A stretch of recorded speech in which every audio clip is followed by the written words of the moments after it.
सबको जय मसीह की। आज फिर से हम एक वीडियो के साथ, और ये जो वीडियो बनाने का मकसद है, जैसा कि आप सभी जानते हैं कि 2 अप्रैल 2023 में जो है कि हमारा पाम संडे आने वाला है, जो कि ईस्टर संडे, पाम संडे है, जो खजूर इतवार है। ये क्यों मनाया जाता है, इसलिए इस त्यौहार को हम क्यों मनाते हैं, इस वचन के बारे में हम देखेंगे। तो आप सभी का मेरे चैनल में, मेरे ऑनलाइन मिनिस्ट्री में आप सभी का स्वागत है। आइए हम देखते हैं। अगर आपके पास परमेश्वर कलाम, परमेश्वर का वचन हो, तो आप परमेश्वर के वचन को खोल लीजिए। मत्ती रचित सुसमाचार उसका 21 अध्याय का 1 पद हम देखेंगे। यहाँ पे परमेश्वर वचन क्या है जो हमें सिखाना चाहता है कि परमेश्वर जब अपने चेलों के साथ था, तो यरूशलेम के निकट अगर वो पहुँचने वाला था, तो उसने अपने चेलों से कहा कि जाओ उस गांव में, और तुम्हें वहाँ एक गधी दिखेगी और उसके साथ एक बच्चा दिखेगा, वो बच्चा मेरे पास लेकर आओ। और जब ये बात कह ही चुका था कि उसके आगे चेलों ने पूछा, अगर प्रभु हम तो जा रहे हैं, लेकिन उस गधे की मालिक या उस जहाँ पे गधी बंधी हुई वहाँ के लोग ने पूछा कि क्यों लेके जा रहे, तुम्हें हम क्या जवाब देंगे। तो परमेश्वर ने कहा कि ये कहना कि प्रभु यीशु मसीह का जो है उसका प्रिविजन है, वो तुम्हें आने उस बच्चे को ले जाने देंगे। इस वचन के माध्यम में हम देखेंगे कि ये क्यों हुआ, क्योंकि जो भविष्यवक्ता द्वारा लिखा गया था उस वचन को परमेश्वर क्या है, जो परमेश्वर का कलाम में लिखा गया था, उसे पूरा करना था। और भविष्यवक्ताओं ने क्या लिखा था, इसको भी हम आगे देखते हैं परमेश्वर के कलाम में, जो कि यहाँ पे आप देख सकते हैं। ये जकरिया उसका 9 अध्याय और 9 पद। यहाँ पे क्या लिखा है, हे यरूशलेम जय जय, हे शियोन बहुत मगन हो, और हे यरूशलेम जय जयकार कर, क्योंकि तेरा राजा तेरे पास आएगा। वह धर्मी और उद्धार पाया हुआ है, वह दीन है और गधे पर वरन गधे के बच्चे पर चढ़ा हुआ आएगा। ये जो बातें जो जकरिया द्वारा, जो भविष्यवक्ता द्वारा भविष्यवाणी कही गई थी, इस चीज़ को पूरा करना ही परमेश्वर का मकसद था। और इससे पहले हम देखेंगे, फिर से हम आगे वहीं चलते हैं। यरूशलेम में जब परमेश्वर यरूशलेम के निकट पहुंचा, तो उसने क्या कहा, गधे के बच्चे को अपने पास मंगाया। और जब वो गधे के बच्चे को ले गए, तो परमेश्वर उस गधे के बच्चे के ऊपर क्या हुआ, बैठकर उस यरूशलेम में प्रवेश करने लगा। और यहाँ तक कि जो यरूशलेम के लोग थे, जो जनता थी, जो वहाँ के रहने वाले लोग थे, निवासी थे, ये बात जानते कि परमेश्वर आ रहा है, तो उसके स्वागत में उन्होंने क्या किया कि खजूर की डाली ली, जो कि उसके स्वागत के लिए उसके रास्ते में बिछाने लगे। अपने कपड़े जो थे उसको रास्ते में बिछाने लगे, एक राजा के स्वागत के लिए। वो जानते थे कि ये जो परमेश्वर का पुत्र, जो अपने यीशु मसीह, जो मसीह है, ये परमेश्वर का पुत्र है, इसलिए वो स्वागत करना चाहते थे। और इसलिए उन्होंने खजूर की डालियों को रास्ते में बिछाया। ये खजूर की डाली ही क्यों ली गई, आज इसके बारे में हम देखेंगे कि ये खजूर की डाली का मकसद क्या है। जिस प्रकार कि उस समय बहुत सारे पेड़ पौधे हुए होंगे, लेकिन उस डाली को ही क्यों लिया गया जिसमें कांटे थे, क्योंकि आप खजूर का डाली देखे होंगे, उस खजूर की डाली में क्या था, एक कांटा होता है। ये कांटा जो है, अगर हम देखें तो परमेश्वर जब क्रूस पे चढ़ाया गया था, तो वो ताज जो है, वो ताज को दिखा रहा था कि परमेश्वर हमारे और आपके लिए क्या है, क्रूस पे चढ़ाया जाएगा। ये कांटे का मतलब जो है, उसके शरीर पे दिए हुए ताज को दिखा रहा है कि परमेश्वर इस बात को पहले से ही जानता था कि क्या है, मुझे ताड़ना दीजिए। वो जब हम खजूर त्यौहार मनाते हैं, तो ये परमेश्वर के क्रूस के चढ़ाए जाने से पहले ये सप्ताह आता है, जिसमें खजूर त्यौहार मनाया जाता है। इसमें जो है बहुत सारे लोग खजूर की डालियों को लेकर वो परमेश्वर के क्या करते हैं, उसकी आराधना करते हैं, उसकी स्वागत करते हैं। और जहाँ जैसा कि जकरिया पुस्तक में लिखा था कि हे शियोन मगन हो, हे यरूशलेम जय जयकार कर, क्योंकि तेरा राजा तेरे पास आएगा, और वह धर्मी और उद्धार पाया हुआ, और वह दीन, और वह गधे पर वरन गधे के बच्चे पर सवार होकर आएगा। ये राजा जो है, जो परमेश्वर है, जो यीशु मसीह, बहुत सारे लोग को मिथ होगी कि ये गधे पे सवार क्यों होकर आया। जो गधे पे सवार होने का मतलब है कि जो गधे होती है, वो अपने मालिक के प्रति विश्वास योग्य होता है। और ये जो है घरेलू पशु होने के कारण ये क्या है कि इससे एक अच्छा साथी भी माना जाता है। इसके अंदर कोई आक्रामक चीज़ नहीं है। परमेश्वर बहुत सारे जो चाहता, बहुत सारे राजा होंगे जो आप देखेंगे, जो युद्ध में जाते हैं, बहुत सारे घोड़े को लेकर जाते हैं, हाथी को लेकर जाते हैं, ये जो है कि युद्ध में जाते हैं। लेकिन जो गधे का परमेश्वर ऊपर बैठा, वो जो है शांति का प्रतीक, गधे जो होती दीन होती है, उसके अंदर कोई भी ऐसी चीज़ नहीं होती है, और अपने मालिक के प्रति वफादार होती है।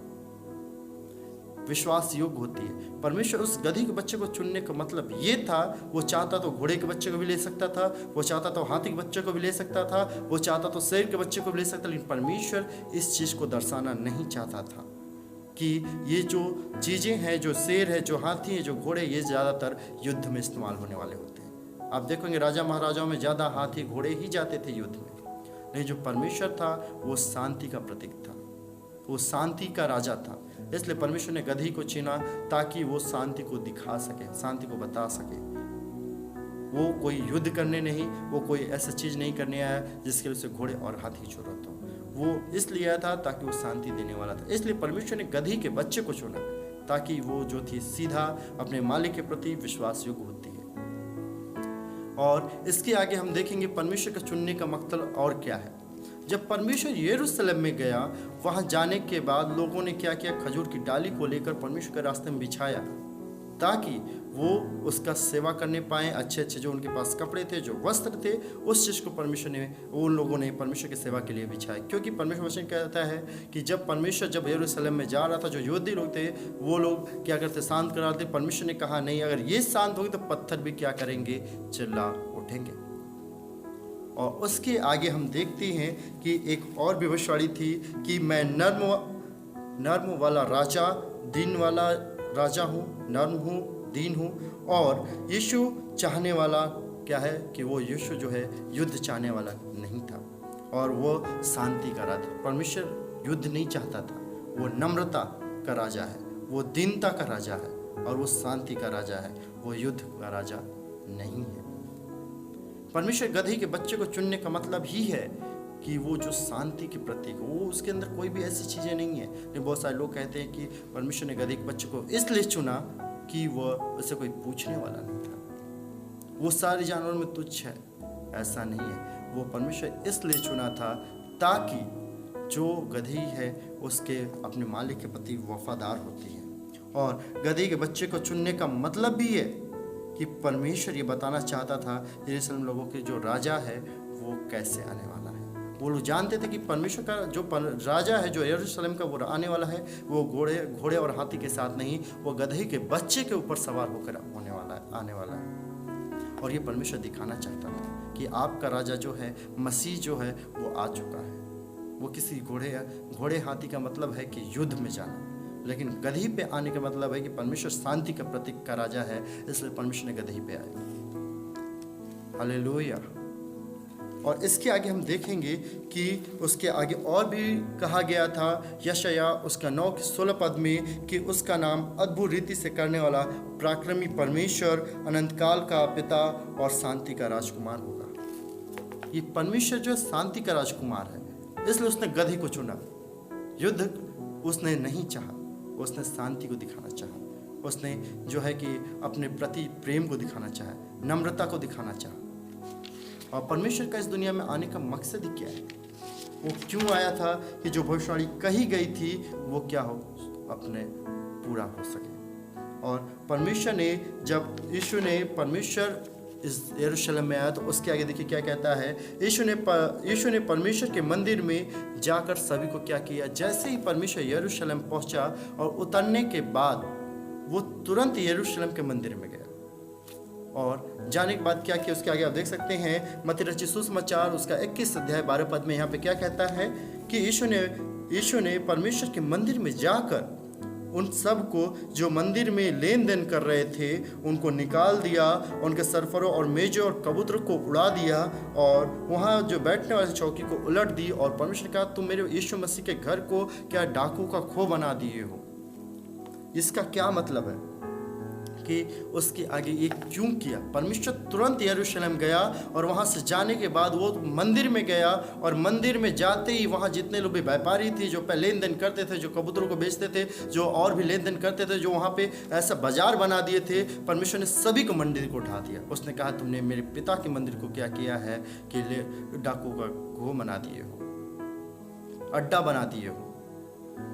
लेकिन परमेश्वर इस बात को आप अपने ऊपर लीजिए कि परमेश्वर क्या कहना चाहता है। वो तो वहाँ पे दिखा रहा था, वहाँ के लोगों ने उस मंदिर को क्या किया था कि लेन देन का, उसे जो है कि बिजनेस का धंधा करने का अड्डा बना दिया था। लेकिन यही बात आपके ऊपर लागू होती है कि आप क्या करते हो, क्योंकि आप जिस प्रकार जानते हो कि परमेश्वर वचन कहता है। आप देख सकते हैं पहला कुरिन्थियों उसका 3:16 में क्या लिखा है कि क्या तुम नहीं जानते कि तुम परमेश्वर का मंदिर हो और परमेश्वर का आत्मा तुम में वास करता है। वो तो परमेश्वर ने यरूशलेम के वहाँ पे जो बिजनेस करने वाले थे, जो डाकू का खो था, जो कबूतर बेचने वाले थे, उन सभी को तो ढा दिया। लेकिन हमारे और आपका क्या हम परमेश्वर के मंदिर नहीं है? परमेश्वर का वचन कहता है तुम परमेश्वर के मंदिर हो और परमेश्वर का आत्मा तुम में वास करता है। ये बात हम भी जानते हैं और आप भी जानते हैं जो कि परमेश्वर वचन कहता है। लेकिन क्या हमारे अंदर जो बिजनेस है, जो गलतपन है, वो नहीं है? बिजनेस का मतलब झूठ नहीं बोलते, उससे हमारा मंदिर जो है गंदा है। उस जगह पे तो लोग कबूतर बेचते थे, उस जगह पे मछलियाँ बेचते थे, उस जगह पे धंधे करते थे। इस वजह से वो जगह परमेश्वर का क्या था कि वो गंदा था। लेकिन हमारा शरीर कैसा है? हमारा शरीर गंदगी से भरा हुआ है, जहाँ पे परमेश्वर वास तो करना चाहता है लेकिन हम करने नहीं देते। परमेश्वर चाहता कि हम हमारे अंदर वास करें, क्योंकि परमेश्वर कहता तुम मेरा मंदिर हो। परमेश्वर ने जब लोग थे, फरीसी थे, परमेश्वर ने फरीसियों के सामने कह दिया कि तुमने इस मंदिर को क्या है, अगर मैं गिरा के 3 दिन में खड़ा कर सकता हूँ, वो मंदिर कोई और नहीं, हम और आप और हमारा और आपका शरीर था। जब परमेश्वर था शरीर में, उस तो शरीर की बातें की कि मैं 3 दिन में इस मंदिर को खड़ा कर दूंगा। वो मंदिर कोई और नहीं, हमारा और आपका शरीर है। यही बात परमेश्वर ने उस जगह पे लोगों, वहाँ पे तो परमेश्वर ने सबके तो कबूतर जो बेचते थे, जो वहाँ बिजनेस धंधा करते थे, जो भी गलत काम करते थे, उसको तो हटा दिया। लेकिन हमारे अंदर जो गंदगी भरी है उसको कौन हटा सकता है? हम और आप से परमेश्वर के वचन के द्वारा। अगर हमारे अंदर गंदगी भरी है, वो व्यभिचार की गंदगी है, उससे आप हटा सकते हैं इस वचन के द्वारा। क्योंकि परमेश्वर वचन, ये पाम संडे जो है, डायरेक्ट परमेश्वर अगर आपके घर में आ रहा है तो आपके द्वार पे खड़ा है तो वो आपके अंदर आना चाहता है।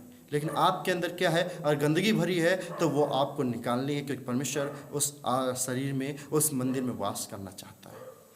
परमेश्वर वचन कहता है कि तुम परमेश्वर के क्या हो? मंदिर हो। ये मंदिर क्या है? खराब ना होने पाए, ये मंदिर में गंदगी ना होने पाए। व्यभिचार की गंदगी हो, तुरंत बाहर निकालो दुआ प्रार्थना करके, क्योंकि समय है। झूठ बोलने का है, आप उसे परमेश्वर से प्रार्थना कर उसे बाहर निकाल दो। परमेश्वर वास करना चाहता, कहता है कि मैं तेरे दिल के द्वार पर खड़ा होकर खटखटाता हूँ, तो अपने दिल के द्वार को खोल ताकि मैं अंदर आ सकूँ। आप कैसे खोलेंगे? जब तक अंदर की गंदगी बाहर नहीं जाएगी। और परमेश्वर वचन ये भी कहता है कि आपके अंदर क्या है, हमारे अंदर क्या है? झूठ बोलने का है। हम झूठ बोलते हैं तब अपने अंदर गंदगी लेके आते हैं। हम वह विचार करते हैं तब अपने अंदर गंदगी लेके आते हैं। इस शरीर को क्या करते हैं? वैश्या बना देते हैं, नशे से नशा करते हैं। ये क्या है? गंदगी है। वह विचार करते हैं, ये क्या है? गंदगी है। किसी प्रति हम गाली देते हैं, मुंह से हम गंदे शब्द बोलते हैं, ये क्या है? गंदगी है। हम किसी के प्रति जो है झूठी गवाह देते हैं, ये क्या है? गंदगी। हम किसी गरीब का हक मारते हैं, ये क्या है? गंदगी है। हम कितनों भी नहा ले, लेकिन वो शरीर जब तक परमेश्वर का वचन धुलेगा नहीं, तब तक ये गंदगी साफ नहीं हो सकती है। परमेश्वर पाम संडे के दिन, खजूर इतवार के दिन, वो यरूशलेम में तो गया, लेकिन वह जाते ही तुरंत मंदिर पहुंचा। उसी तरह आज जो है, आज आप जिस सेंचुरी में जी रहे हैं, ये आपके शरीर के ऊपर लागू होता है। परमेश्वर तो आपके घर पे, आपके द्वार पे आ तो चुका है, लेकिन वह अंदर आना चाहता है। आपके अंदर के हर एक गंदगी को दूर करना होगा ताकि परमेश्वर इस मंदिर में वास कर सके। आप सभी को वीडियो अच्छा लगा तो प्लीज़ लाइक करिएगा, शेयर कीजिएगा, ताकि और लोग भी परमेश्वर के वचन को, परमेश्वर के हर एक उस शब्द को समझ सके, जान पाए। और आप सभी को अच्छा लगा प्लीज़ लाइक और शेयर कीजिए ताकि और लोग भी देखने पाए। Thank you everyone watching me. परमेश्वर इन वचनों से आप सभी को बहुत बहुत आशीष दे। Thank you everyone watching me.